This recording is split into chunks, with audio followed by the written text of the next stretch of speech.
Uh, okay, so I'm just showing you two different types of Argentinian flag sign. The first one is as you make the first nick itself, the entire capsule splits. So here the split is along the horizontal axis. That is, if you're sitting temporal, it is along your horizontal axis. And normally these Argentinian splits don't go to the periphery. This was a very, very soft cataract.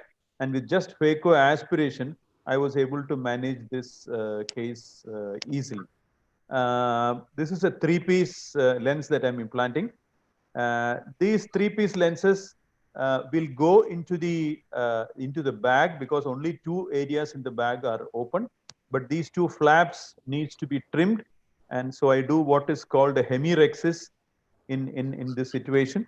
Two cuts along the opening in the anterior capsule and make it just like a rexis in both sides. And you have two hemirexes and a very well centered intraocular lens there.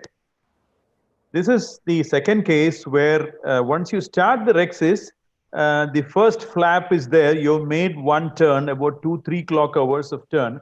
And just when I thought I could get away with it, then I have an Argentinian flag in the opposite direction. So this is where you are in slight trouble because you're sitting temporal and you have an Argentinian split which is along the vertical axis. So you have to manipulate this capsule a bit before you can proceed with phacoemulsification.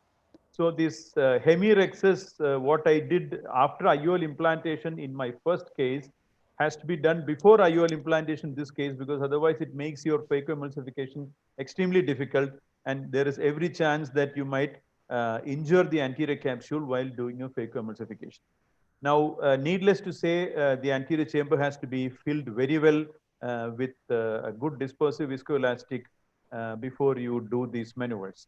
Now, regarding phacoemulsification, my idea was to gently chop, but then with hold, this was manipulated into the anterior chamber. I initially thought of doing a supracapsular phacoemulsification, but the nucleus was not very hard, and with good viscoelastic cover, I was able to do a phacoemulsification in the anterior chamber. After making a few maneuvers, you get this feeling that I can somehow get this out without chopping and without much of maneuvers. But this patient definitely had some DM folds the next day. Probably this is one step which I could have avoided in this sort of situation. So anyway, with good viscoelastic cover, I was able to maneuver this piece into the anterior chamber and do a phacoemulsification. Now, once the nucleus is cleared out, then again the cortical aspiration goes on just like in any other routine case. And as I mentioned before, and as has been the experience, I'm sure of most of the surgeons here, the Argentinian flaps, although the opening is very, very rapid, usually they go and stop at the zonules. Very few of them become a wraparound tear. But once it becomes a wraparound tear, obviously, then your technique has to be totally different. And this again goes into the bag. Well, the two areas of the hemirexis that you've made will safely, you can tuck in the haptics in those two areas.